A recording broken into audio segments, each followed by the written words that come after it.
Do you ever think about those forgotten recipes, once cherished in every state, now barely made at all?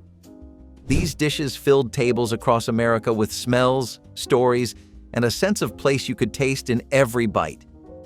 When did we stop cooking the meals that made us who we were?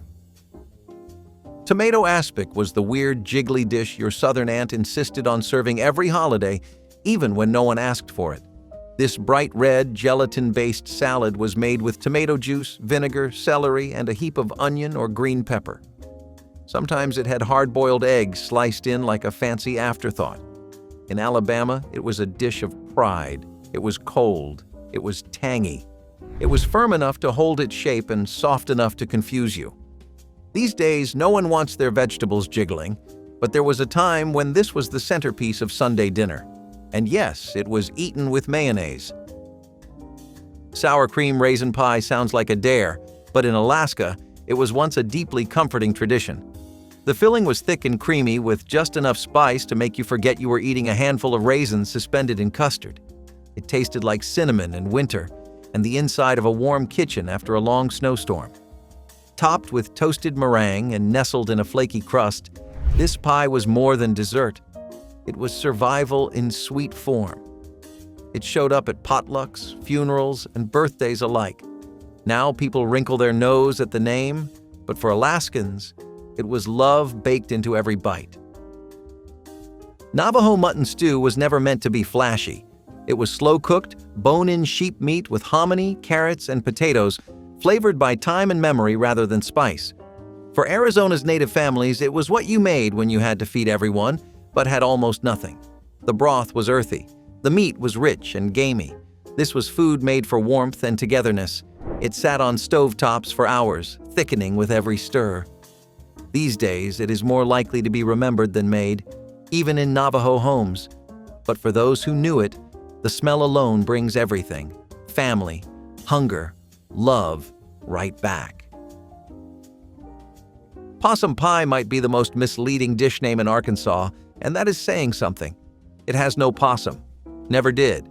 What it does have is chocolate pudding, cream cheese, whipped topping, and a nutty shortbread crust stacked high like a dream you do not tell people about. It was the secret hit of potlucks and family reunions, hiding its richness behind a humble name. Everyone called it possum because it played dead, looking plain until you took a bite. That bite was magic. Sweet, creamy, cold, and crunchy. Now it has been mostly replaced by fancier desserts, but no cake ever had this much personality. Crab Louis salad was once the king of California cuisine. Long before avocado toast and fusion sushi, this dish ruled West Coast menus. It was cold, crisp, and dressed with a zippy homemade Louis dressing. Think mayonnaise, ketchup, pickles, and spices with just enough sass. Iceberg lettuce was stacked with hard-boiled eggs, ripe tomatoes, asparagus, and a heaping scoop of fresh crab. Served chilled on glass plates, it was the kind of thing that made you feel like you were doing something fancy even at home. These days, most people do not even know what it is. But it once defined California's idea of fresh and indulgent. Lamb chops with mint jelly used to be Colorado's calling card at every fancy dinner. This was not weeknight food, it was special occasion food, the kind you made when company came over or you wanted to impress the neighbors. The lamb was grilled or roasted until pink and juicy, and that bright green mint jelly? It was sweet, cold, and unmistakably retro. The combination was strange but addicting. Rich meat and candy-bright jelly somehow just worked. Now it feels old-fashioned, like serving Jell-O with dinner. But for families in Colorado, this was once the height of good taste.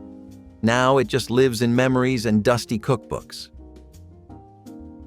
Shad roe with bacon was a rite of spring in Connecticut, even if no one under 40 remembers it now. The eggs of the shadfish were soft and savory, almost like a delicate sausage in texture. Wrapped in bacon and pan-fried until the edges crisped, it was served with scrambled eggs or toast on the side. It was a once-a-year delicacy, tied to the rivers and seasons when shad swam upstream and families gathered to cook what they caught. Today, the idea of fish eggs fried in bacon sounds outrageous. But back then, it was something that reminded people that spring and flavor had finally arrived. Slippery dumplings are not just a Delaware thing. They are the Delaware thing. Flat, wide, square dumplings boiled in chicken broth until soft and a little bit chewy. No puffiness, no biscuit dough. These were slick, glossy dumplings that slid across your plate and right into your heart. They soaked up the flavor of the broth like sponges and were perfect for any cold night. Once common in every kitchen, they were a point of pride at family gatherings. These days, no one has time to roll and cut fresh dough for dumplings. But for Delaware's older generation, this dish still brings back memories of warmth and Sunday dinners. Golden coconut pie in Florida was the taste of sunshine on a fork. It had a flaky crust, a golden yellow coconut filling made from eggs, sugar, and flaked coconut, and a rich, almost tropical smell that hit you before your fork did. Sometimes it had lemon. Sometimes it was just pure coconut joy.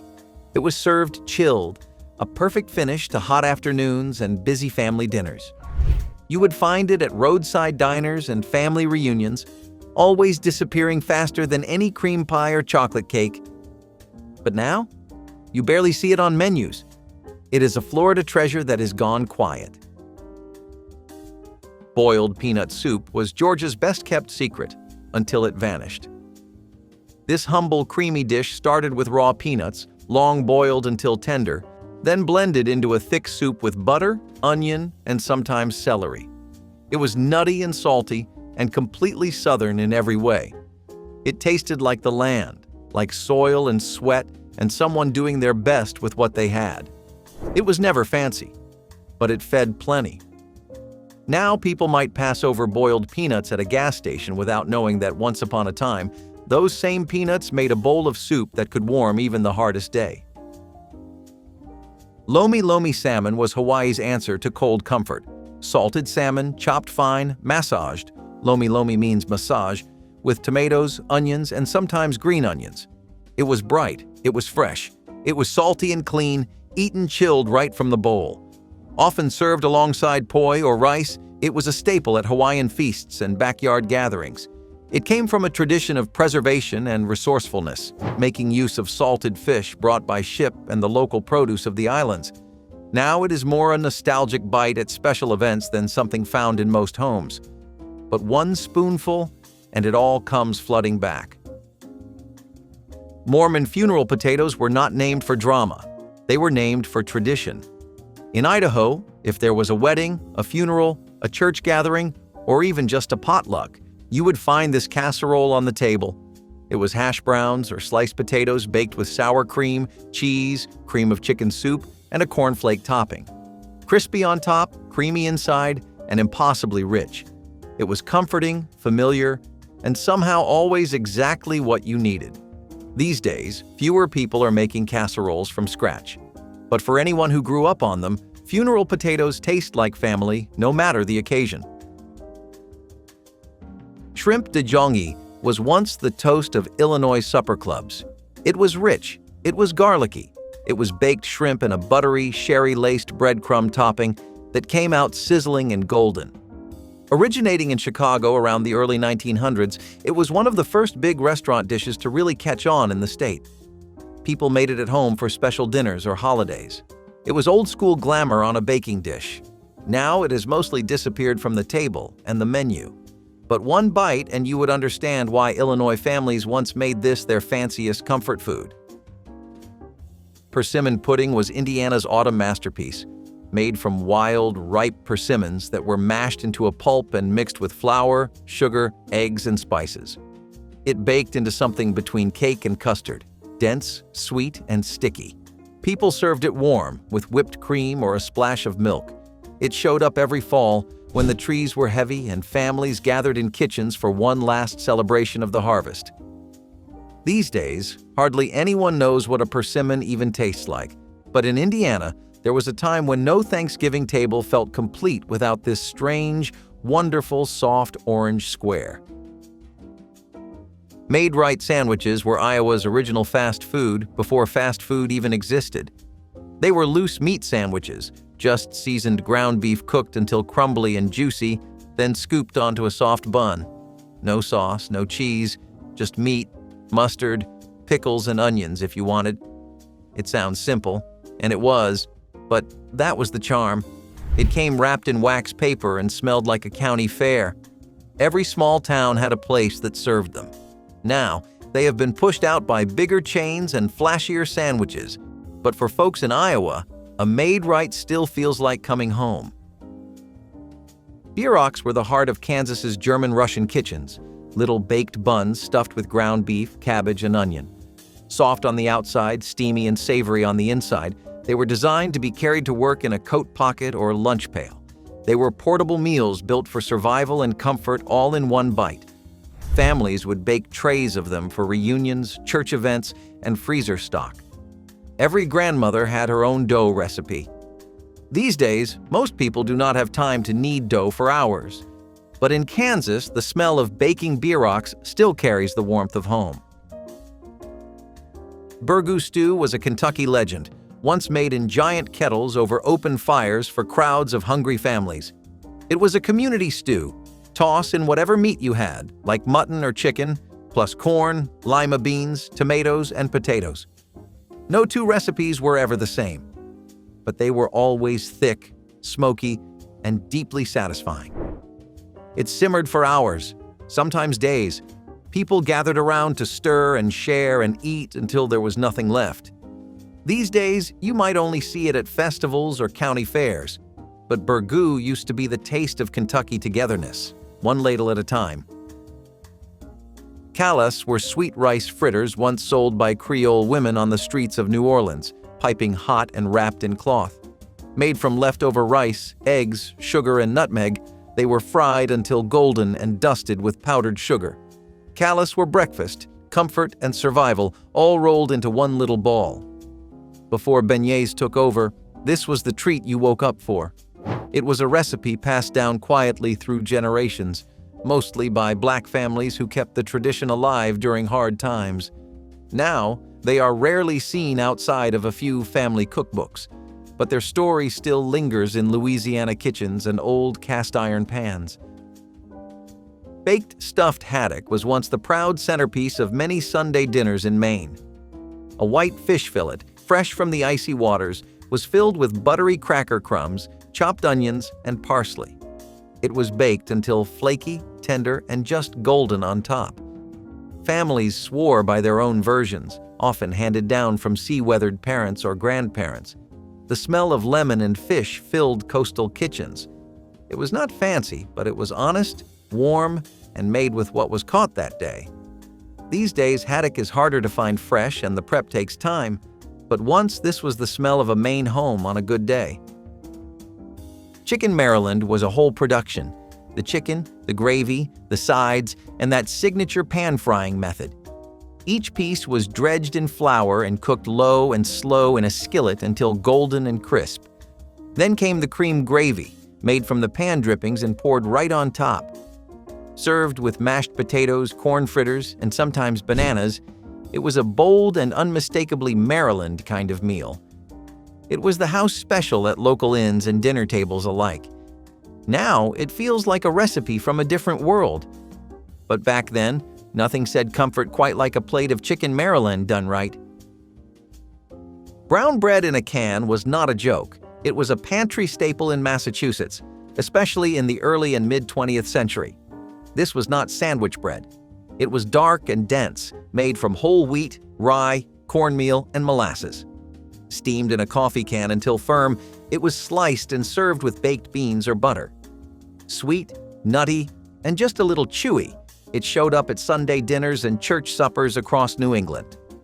Now, it sounds more like a novelty than a meal. But for generations, this canned bread was a dependable friend, born from frugality and kept alive through quiet tradition. City Chicken in Michigan had no chicken in it. That was the first trick. It was actually cubes of pork or veal skewered on a stick, breaded and pan-fried to look like drumsticks. Then it was baked until crispy and golden and served with mashed potatoes and gravy. It started during the Great Depression, when chicken was expensive and pork was cheap. Over time, it became a family favorite, especially in Polish and Eastern European neighborhoods in Detroit. You could buy packs of pre-assembled skewers from the butcher. Now, it has mostly disappeared. But for many Michigan families, city chicken still tastes like Sunday night after church. Glorified rice was Minnesota's sweet little secret at every Lutheran potluck and family reunion. It was cold, creamy, and unapologetically Midwestern. Cooked rice, whipped cream, crushed pineapple, and marshmallows stirred into a soft, fluffy dessert. Sometimes there were cherries. Sometimes there was Jell-O. Always there was judgment if you did not take a scoop. It sat next to the ham and hot dishes like it belonged there. It was part salad, part dessert, and all nostalgia. Now it seems like a relic from another time, but once it was the highlight of every covered dish dinner. And yes, there was always someone who brought it in their prettiest glass bowl. Hot tamales in Mississippi were not just food, they were ritual. Wrapped in corn husks or parchment, these Delta-style tamales were smaller, spicier, and greasier than their southwestern cousins. Made with cornmeal instead of masa, they were stuffed with pork and simmered for hours in big batches. You would find them at gas stations, roadside stands, and hole-in-the-wall joints passed down through generations. The origins go deep, linked to African American, Mexican, and even Native culinary traditions. These days, they are harder to find and even harder to make. But for those who know, one bite brings you straight back to a Mississippi kitchen filled with steam and spice. Ozark pudding was a Missouri dessert that felt more like folklore than food. It was not a pudding in the modern sense. It was a thick, egg-heavy batter packed with chopped apples and nuts, baked until golden. Somewhere between cake and custard, it was warm, dense, and always served in wedges. Every bite had the crackle of nuts and the sweetness of baked fruit. It felt old, even back then, like something your grandmother learned from her grandmother. It was passed between neighbors, written on index cards and baked for every church dinner or harvest festival. Today, most people do not know it exists. But it was once Missouri's best-kept comfort. The pork chop sandwich was Montana's answer to fast food before the chains came. A bone-in pork chop, fried or grilled, wedged between slices of white bread or a soft bun. No lettuce, no tomatoes, just meat, mustard, and maybe onions if you were feeling fancy. It was greasy, chewy, and exactly what you wanted after a long day. Diners and truck stops across the state served them wrapped in paper and dripping with flavor. Now it feels like a lost art. Most menus have traded it in for burgers and wraps. But ask an old-timer, and they will tell you it was the best sandwich Montana ever saw. Runza casserole was Nebraska's shortcut to an old-world classic. Based on the beloved bieroks of German-Russian immigrants, it layered ground beef, cabbage, onions, and cheese between soft sheets of dough. Baked in a pan instead of individually stuffed rolls, it saved time but kept all the flavor. It was warm, filling, and smelled like love. Families made it on Sundays, church ladies brought it to potlucks, and kids asked for it by name. These days, even in Nebraska, it has started to fade. But once upon a time, Runza casserole was a weekly ritual in homes that needed something easy, satisfying, and always just a little bit special. Basque lamb stew was Nevada's unsung treasure, simmered in boarding houses and passed through mining towns by Basque shepherds. The stew was hearty, rustic, and full of tender lamb, potatoes, garlic, and herbs, sometimes tomatoes, sometimes peppers, always whatever was on hand and could stretch into the next day. It was made in big pots, cooked slowly over fire or stove, and served family-style with crusty bread. For years, it was the soul of Nevada's hidden culinary history. Now, the old boarding houses are fading, and so is the recipe. But for those who tasted it, Basque lamb stew was Nevada's answer to loneliness and hunger. Grape nuts pudding might sound like a joke, but in New Hampshire it was a serious dessert. It was made from a custard base with sweet milk, eggs, vanilla, and a generous helping of grape nut cereal. When baked, the cereal sank to the bottom, forming a sweet, nutty crust, while the custard stayed soft and jiggly on top. Served chilled or warm, sometimes with whipped cream, it was oddly elegant for something born from pantry scraps. It showed up at holidays and diners alike. Today, it barely exists outside of local lore. But in New Hampshire kitchens, this pudding was a quiet kind of comfort that just worked. Taylor ham and eggs casserole was New Jersey's loud, greasy, unforgettable spin on breakfast. Taylor ham, also called pork roll, was chopped up, mixed with eggs, potatoes, cheese, and sometimes bread, then baked until it bubbled. The flavor was smoky, salty, and pure Jersey. It tasted like diners at 2 in the morning, or shore houses after a long night out.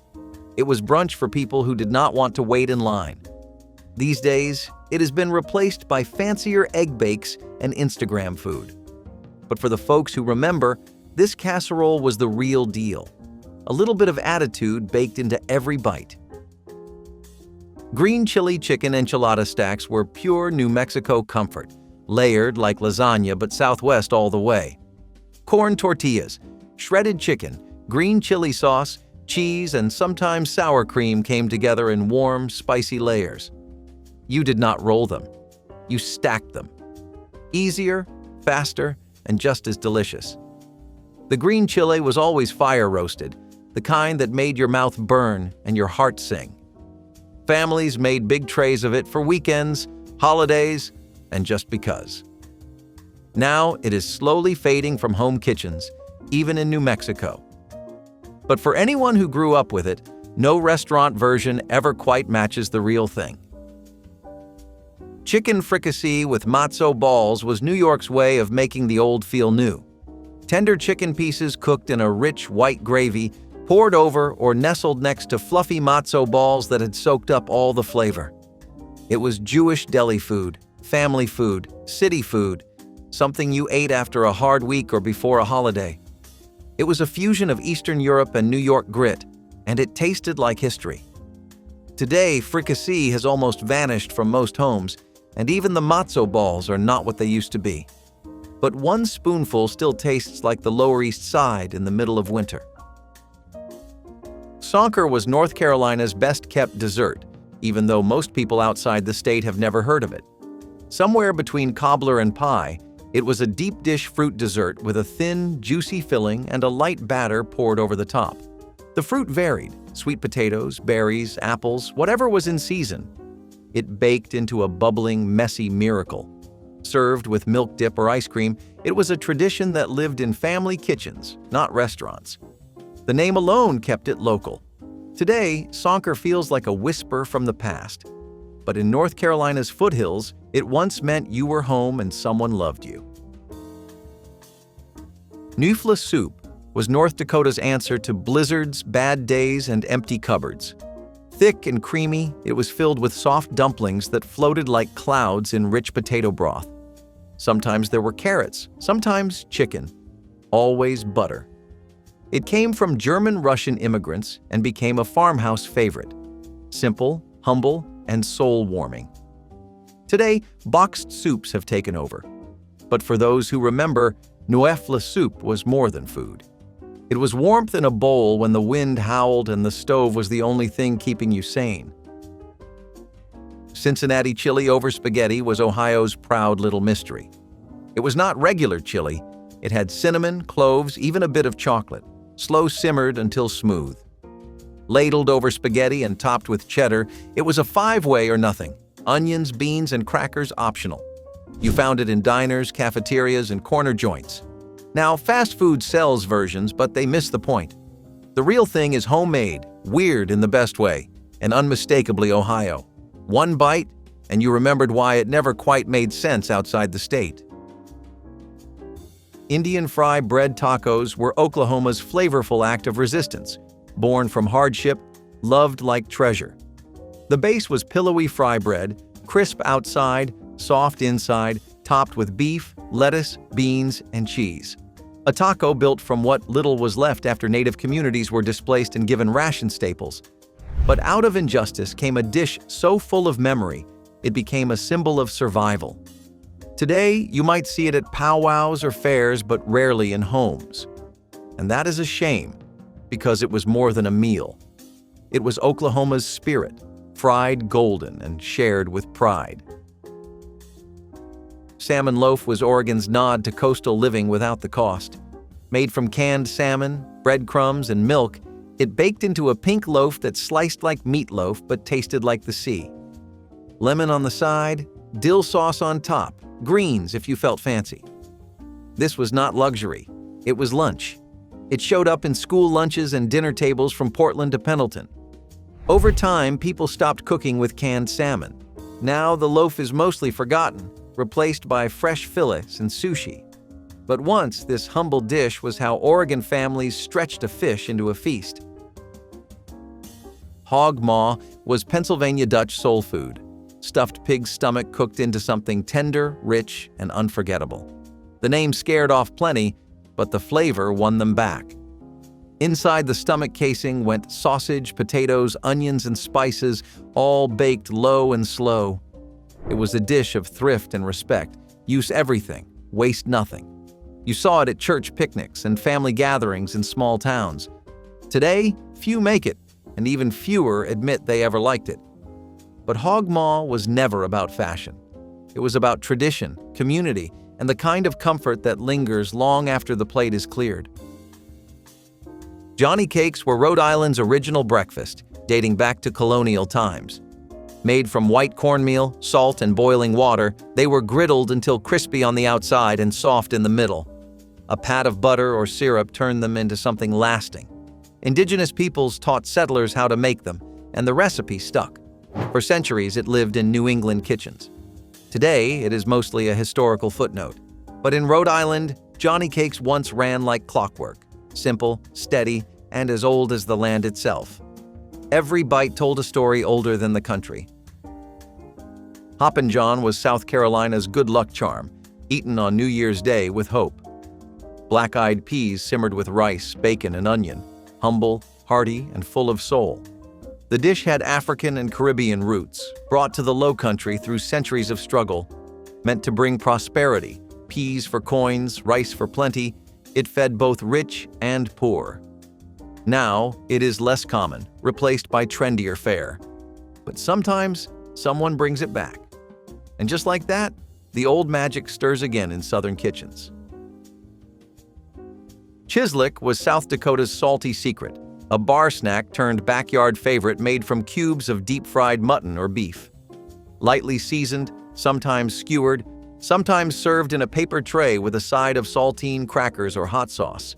It was rugged food for a rugged place. Ranchers, hunters, and small-town folks passed it around like tradition. You did not find it on fancy menus. This was dive bar fare, street fair meat, county fair indulgence.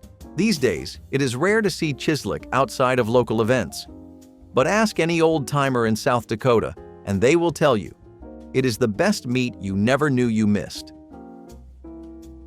Stack cake was Tennessee's showstopper, a homemade dessert made from layers of thin apple-spiced cakes stacked with apple butter or dried fruit filling. Sometimes it had 7 layers, sometimes 9. Always it was dense, tender, and best after sitting for a day or two to let the flavors meld. No two families made it the same way. It was wedding cake, funeral cake, reunion cake, the centerpiece of Appalachian hospitality.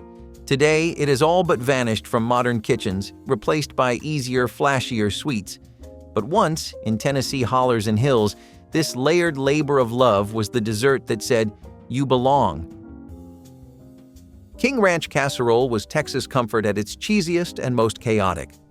Layers of corn tortillas, shredded chicken, diced tomatoes, green chilies, and a creamy soup-based sauce, all baked into one gooey, bubbling mess. No one quite knows where it came from, probably not the actual King Ranch, but every potluck and church dinner had a version. It was spicy, it was rich, it was unapologetically Texan. These days, it has gone quiet, overshadowed by brisket and tacos. But for a generation of Texans, this casserole was a dish that felt like home on the first bite and stuck with you all the way through Sunday nap. Green Jell-O salad with carrots was Utah's oddball legacy, beloved, mocked, and proudly served at every gathering. Lime Jell-O mixed with shredded carrots, sometimes pineapple or cottage cheese, chilled into a mold and sliced like cake. It was sweet, crunchy, and just strange enough to be unforgettable. Mormons embraced it as part of church dinners, potlucks, and holidays. Kids either loved it or quietly pushed it to the side. Today, it is mostly seen as a punchline, but there was a time when every fridge had a version. In Utah, it was not weird. It was tradition, and for better or worse, it still jiggles in memory.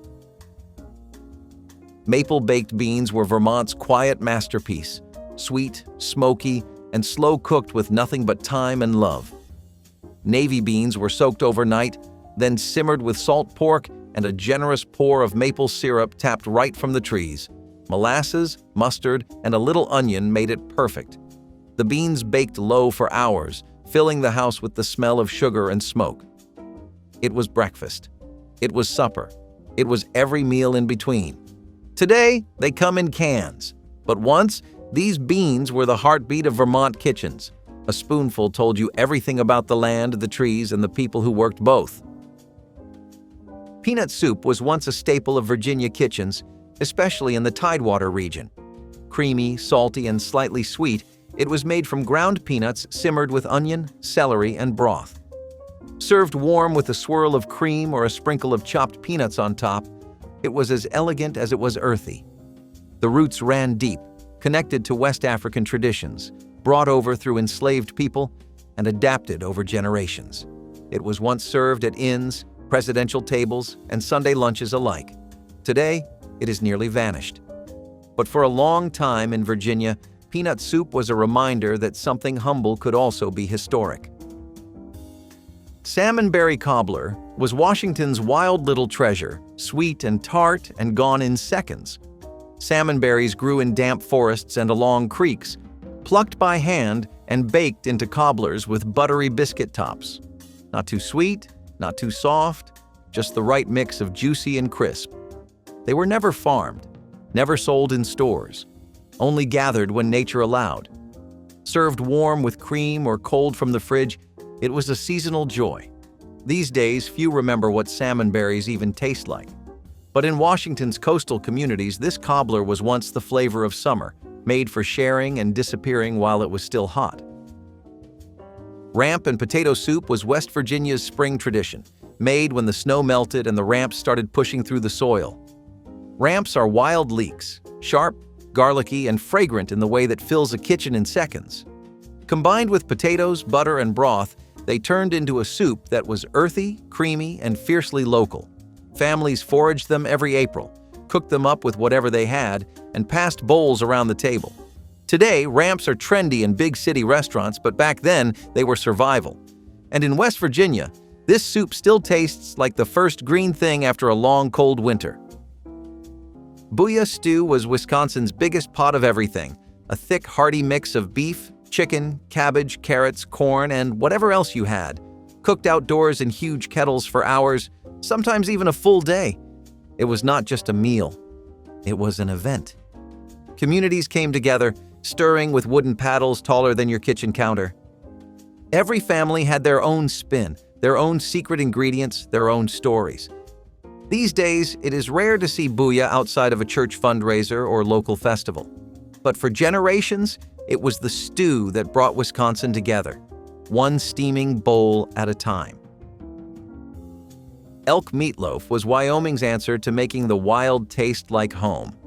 Ground elk meat, lean, earthy, and rich, was mixed with breadcrumbs, onion, eggs, and herbs, then baked until the top turned crisp and brown.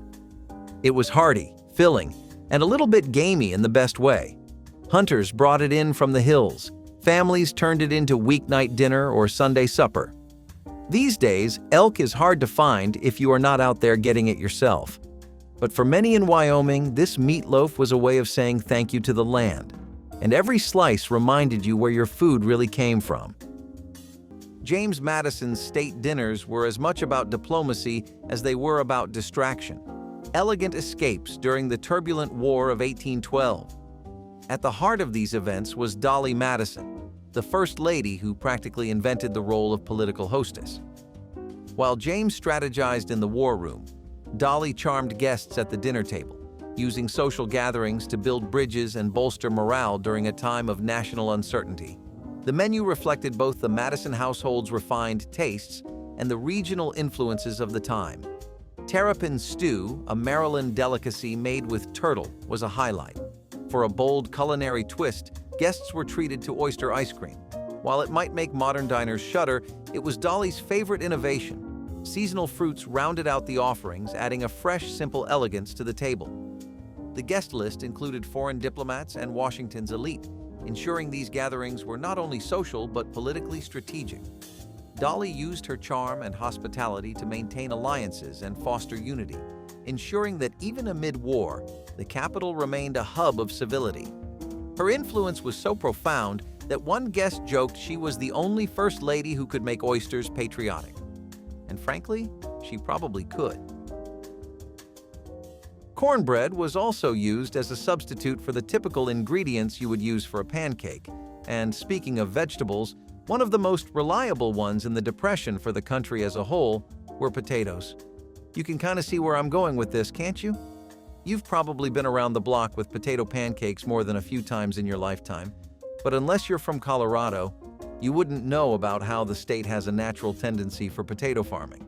That's why any kind of dish that was made out of them was widely popular there, but especially pancakes, because it restored some sense of normalcy in a time that was drastically changing day by day. Maybe Rutherford B. Hayes did sneak in a drink every now and then, but under the eagle eye of his wife Lucy, it seems he was on a lemonade-only diet. She would have the drink served in the White House over alcohol and always seemed to have a bit of a distaste for it, and we guess that it grew on Mr. Hayes over time too. Ulysses S. Grant's presidency marked a turning point in state dinners, elevating them from domestic gatherings to formal diplomatic showcases. In 1874, Grant hosted the first official state dinner for a foreign head of state, King Kalakaua of Hawaii. At a time when the United States was expanding its influence in the Pacific, the dinner symbolized a burgeoning partnership with Hawaii and Grant's vision of global diplomacy.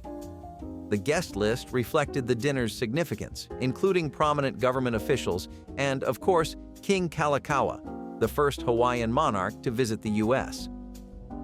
This event underscored the growing ties between the nations, and Grant used the occasion to highlight America's commitment to fostering international relationships. The menu was as grand as the occasion, blending American and European culinary traditions. Guests were served oysters on the half-shell, roast quail, and terrapin stew, always a favorite among 19th-century elites. For dessert, ices molded into intricate shapes of fruits and flowers added a theatrical flair to the evening. King Kalakaua, who was passionate about modernizing Hawaii, was reportedly quite taken by the evening's elegance. Meanwhile, Grant, known more for his battlefield strategy than his social graces, famously remarked that the food spoke well enough for itself. Connecticut was also one of those places that happened to be lucky because of where it was. It's in times like this you learn the importance of territorial advantages, kids. For Connecticut, its plus point was being right next to the coast, which meant that they would always have a steady supply of clams and fish. Clam chowder was something that people there were already used to eating, especially most of the labor force, which were fishermen, so it wasn't too much of a change for them. But what was a pretty jarring thing to adapt to was how little they could get for those same clams and fish now compared to, like, a year ago. Bill Clinton's 1994 state dinner in honor of Nelson Mandela was a historic moment marking the dawn of a new era for South Africa. Following Mandela's release from prison and his country's transition to democracy, the dinner symbolized the triumph of equality and reconciliation in a nation that had once been divided by apartheid. The menu reflected Southern American cuisine, a fitting tribute to Mandela's journey and the cultural ties between the U.S. and South Africa. Guests were treated to crab cakes, a coastal delicacy, followed by collard greens, a Southern staple, and sweet potato pie for dessert. The meal was rich in both flavor and significance, connecting the hearts of Americans and South Africans alike. Invited to the dinner were Mandela and key South African leaders, along with prominent U.S. politicians, making the event a significant diplomatic gathering. The dinner was about honoring Mandela's leadership and the profound change his presidency had brought to his country. It celebrated South Africa's newfound democracy and the end of racial injustice. Clinton, known for his casual approach, joked, "This is the kind of meal where you don't just talk about reconciliation, you feel it in every bite." The dinner, like Mandela himself, proved that change was not only possible but could be delicious too.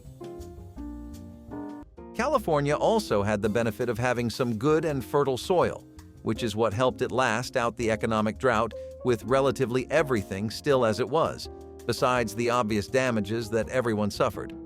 Some states were hit a lot worse than others, but California had government surpluses going for it and a rich history of agricultural practices, so they always had greens like cabbage and lettuces in plenty. Cabbage soup was a pretty popular pick there, especially if they had any kind of cheap bread to go with it. Dwight D. Eisenhower's presidency came at a time when the Cold War was heating up, and the world was looking to the United States to lead the charge against Soviet expansion. In 1959, Eisenhower hosted a memorable state dinner designed to strengthen transatlantic ties and build stronger alliances within NATO. The guest list was a who's who of Western leadership, including French President Charles de Gaulle and British Prime Minister Winston Churchill. It was an evening of diplomacy and strategy, with the dinner table serving as a venue to solidify commitments to the West's unity against the growing threat of communism. The menu was a lavish affair, fitting for such an important gathering. Lobster bisque started the meal on an elegant note, followed by the classic main course of filet mignon, a symbol of American culinary excellence. Potato soufflé, light and fluffy, was served as a side, while cherry jubilee rounded out the evening, a dessert that was as showy as the political significance of the event. The dinner was about securing alliances in the face of an increasingly tense global stage. With the Soviet Union on the rise, Eisenhower knew the importance of a united front. Dwight D. Eisenhower was a firm believer in the power of Scotch and how it can set the record straight on a bad day, or take a regular day from good to great. Afternoon drinking, late-night sips, and evening sessions were all too common for the president, especially at his parties. Franklin D. Roosevelt's state dinners during World War II were far from ordinary. They were pivotal moments of wartime diplomacy. In 1943, he hosted a dinner that brought together two of the most influential leaders of the Allied forces, British Prime Minister Winston Churchill and Soviet Premier Joseph Stalin. This was a strategic summit designed to solidify alliances and chart the course for victory. The menu was a comforting mix of American tradition and wartime practicality. Guests dined on roast turkey with oyster stuffing, a dish that gave a nod to American holiday feasts. Creamed onions added a rich, homey touch, while English plum pudding, a classic British dessert, bridged the gap between the Allies' different culinary traditions. And to wash it all down, Roosevelt served wine from the White House cellar. The guest list, aside from Churchill and Stalin, included other key Allied leaders, each with their own role to play in the military strategy discussions that followed the meal. The dinner was a blend of high diplomacy and camaraderie, with Roosevelt skillfully using the table as a venue for crucial talks on defeating the Axis powers. Churchill, never shy about his appetite, was said to have enjoyed the food so much he joked, "If we lose this war, at least we'll have had a good dinner."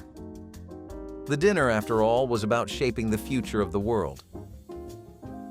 After the devastation of World War II, the world needed more than just rebuilding. It needed leadership, unity, and a strong diplomatic foundation. People living in Arizona were pretty much eating very similarly to how people in Alabama were living. They had beans instead of peas and chili instead of molasses, but chili beans were something that people would eat even in regular times when the economy hadn't caved in on itself. So in that regard, they got off pretty lucky. I know that sounds like an exaggeration, but I'm really not kidding. It was a luxury to even have food, but to be able to enjoy it too made you one of the really lucky ones during the Depression. Chili beans, thanks to Mexican influences, let locals live another day. Abraham Lincoln's state dinners were a reflection of the man himself, straightforward, practical, and deeply rooted in purpose. Hosted during the harrowing years of the Civil War, these gatherings aim to foster unity and provide a rare sense of normalcy in an otherwise fractured nation.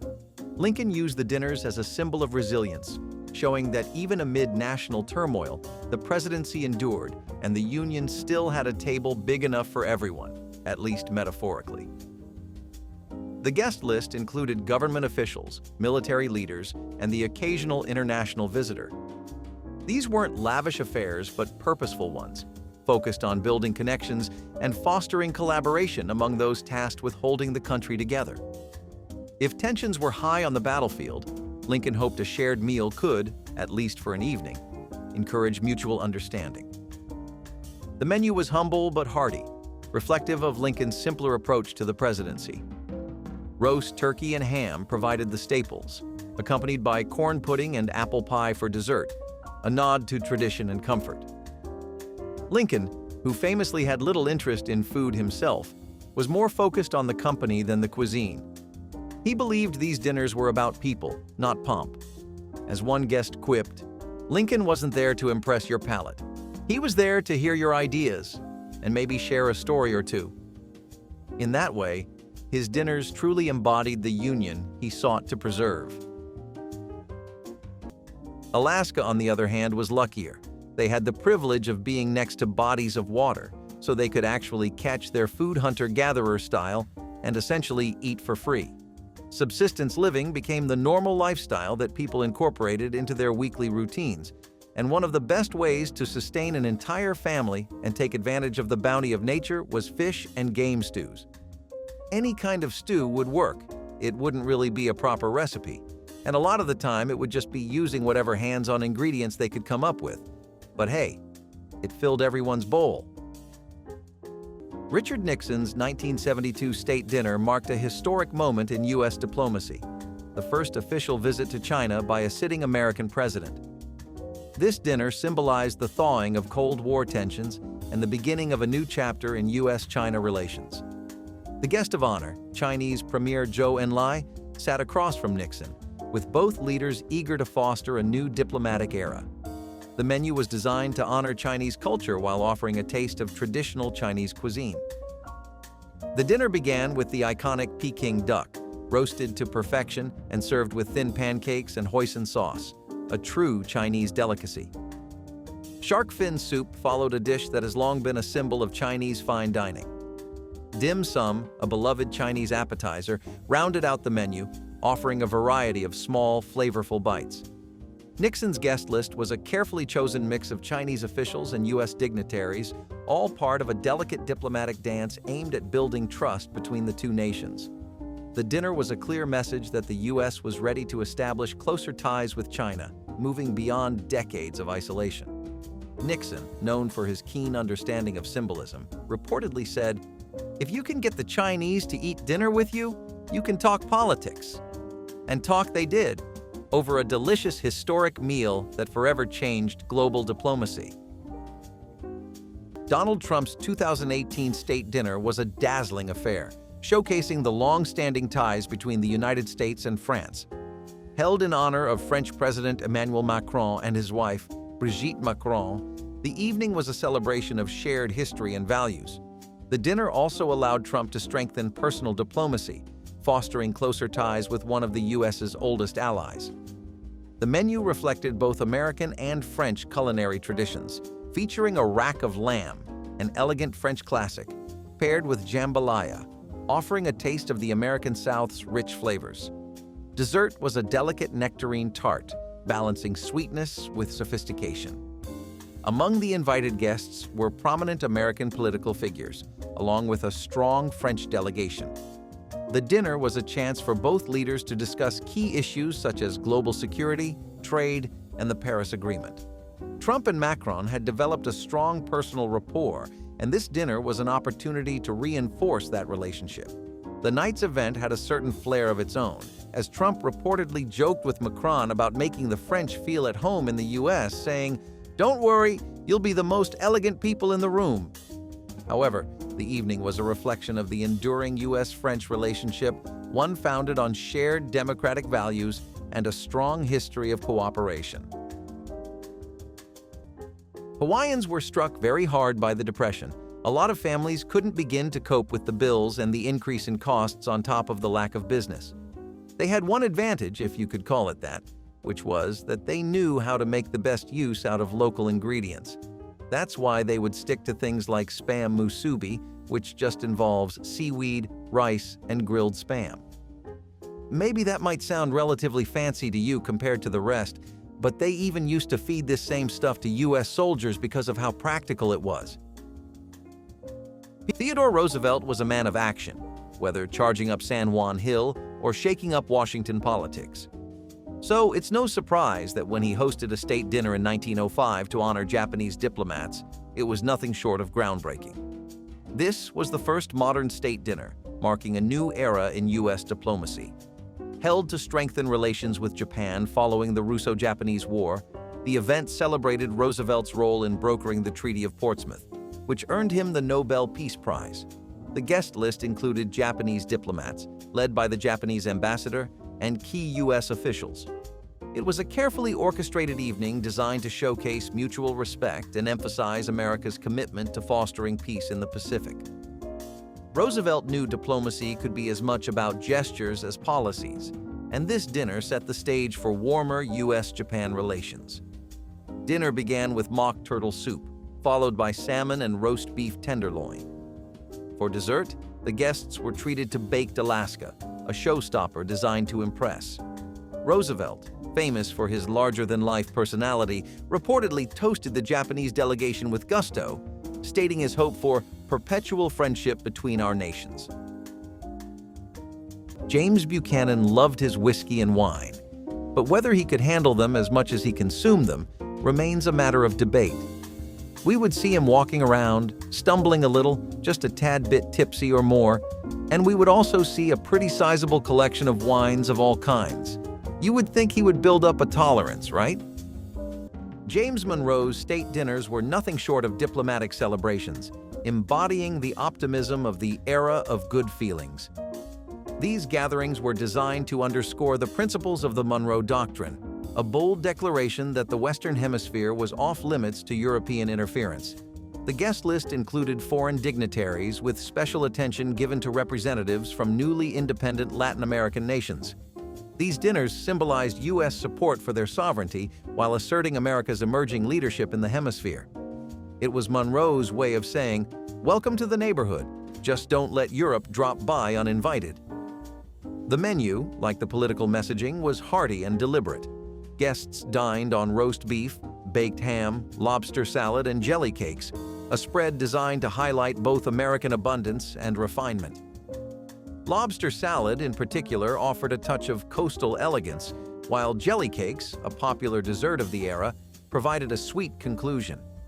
Monroe's wife, Elizabeth, brought a touch of French sophistication to these events, thanks to her years abroad. She ensured the dinners blended Old World refinement with New World pride. One observer noted the meals were a diplomatic banquet as much as a culinary one. In Monroe's hands, even a slice of ham could carry a message: America was here to stay. William Henry Harrison was a big fan of this homely place called the Log Cabin Inn down in North Bend, Ohio. This inn happened to be one that his family came to own, which naturally became a part of his estate. Having a whole inn as a part of your property is quite the convenience, after all. John Tyler loved anywhere you could find good spring chicken, woodcock, or ham and eggs. He had some pretty Virginian tastes, and that is what was trending in the state during the time he was president in the 1840s. Gerald Ford's presidency began under challenging circumstances, with the U.S. recovering from the turmoil of the Watergate scandal. In 1974, Ford hosted a state dinner that aimed to restore both domestic and international confidence in the U.S. administration. This dinner was as much about diplomacy and rebuilding trust as it was about the carefully chosen menu designed to impress European leaders and key U.S. political figures. The evening featured a sumptuous array of dishes, starting with beef Wellington, an elegant dish showcasing perfectly cooked beef wrapped in puff pastry, a symbol of refinement. Lobster Newburg followed, an indulgent and decadent dish popular in upscale dining circles. For dessert, Ford's guests were treated to a rich chocolate mousse, a fitting end to an evening meant to impress both the taste buds and the political world. The guest list included European leaders, notably from NATO countries, and influential U.S. political elites. The purpose of the dinner was clear. Ford wanted to assure the world that the U.S. was steady, strong, and ready to maintain its leadership role in the face of post-Watergate uncertainty. It was about rebuilding the nation's reputation and fostering stronger relationships with Europe. Gerald Ford's presidency began under challenging circumstances, with the U.S. recovering from the turmoil of the Watergate scandal. In 1974, Ford hosted a state dinner that aimed to restore both domestic and international confidence in the U.S. administration.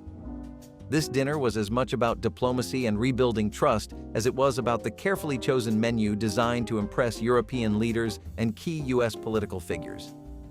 The evening featured a sumptuous array of dishes, starting with beef Wellington, an elegant dish showcasing perfectly cooked beef wrapped in puff pastry, a symbol of refinement. Lobster Newburg followed, an indulgent and decadent dish popular in upscale dining circles. For dessert, Ford's guests were treated to a rich chocolate mousse, a fitting end to an evening meant to impress both the taste buds and the political world. The guest list included European leaders, notably from NATO countries, and influential U.S. political elites. The purpose of the dinner was clear. Ford wanted to assure the world that the U.S. was steady, strong, and ready to maintain its leadership role in the face of post-Watergate uncertainty. It was about rebuilding the nation's reputation and fostering stronger relationships with Europe.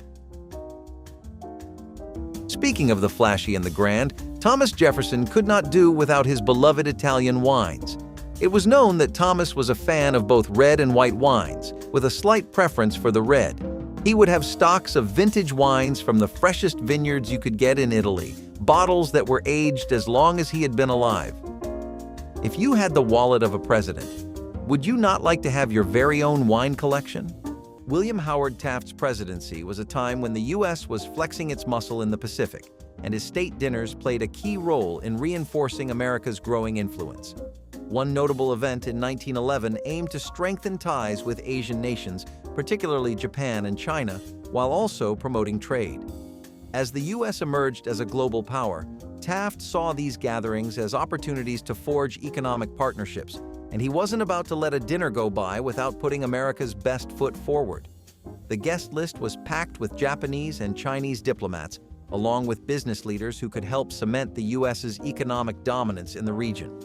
The dinner was a diplomatic maneuver designed to promote cooperation and open markets. The menu, an elegant blend of Asian and Western flavors, was carefully selected to impress. It started with consommé with dumplings, followed by roast pheasant, a dish of both sophistication and American tradition. Pineapple fritters brought a tropical flair to the table, while chocolate eclairs added a sweet French touch. These dishes represented the bridging of cultures. Taft, known for his size, was not one to skimp on dinner. At one dinner, he famously remarked, "A president's work is never done, especially when the food is this good." But more than satisfying appetites, these dinners were about strengthening ties that would help shape the Pacific's future. William McKinley is one of the few presidents who has a cocktail named after him, complete with a unique recipe. The McKinley Delight was a whiskey mix that was made with rye whiskey, cherry liquor, absinthe, and vermouth, and it was commonly associated with William's campaigns during his presidential run. It is said that after a long, hard day of work that stretched well into the night, he would sit back and unwind with a fresh glass of the stuff. Thomas Jefferson's state dinners were where politics met fine dining.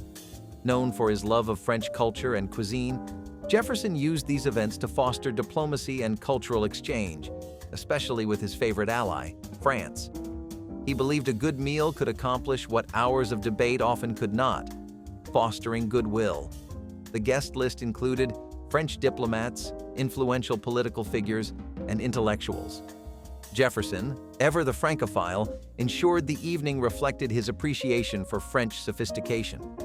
The purpose of this clever move was to strengthen ties with France and subtly communicate that America, though young, had a refined cultural identity.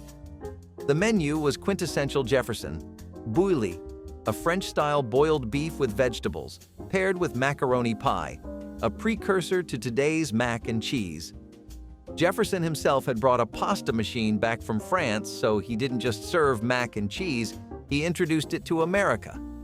Dessert featured his personal favorite, ice cream, a rare and luxurious treat at the time, and of course fine French vines to wash it all down. Jefferson is credited with popularizing macaroni, wine, and even ice cream in the United States. Such a culinary trendsetter. For Jefferson, a state dinner was a declaration of taste, diplomacy, and, yes, a bit of indulgence. If one of these forgotten dishes stirred your memory or your appetite, drop a comment, tap like, and subscribe so you never miss another bite of the past.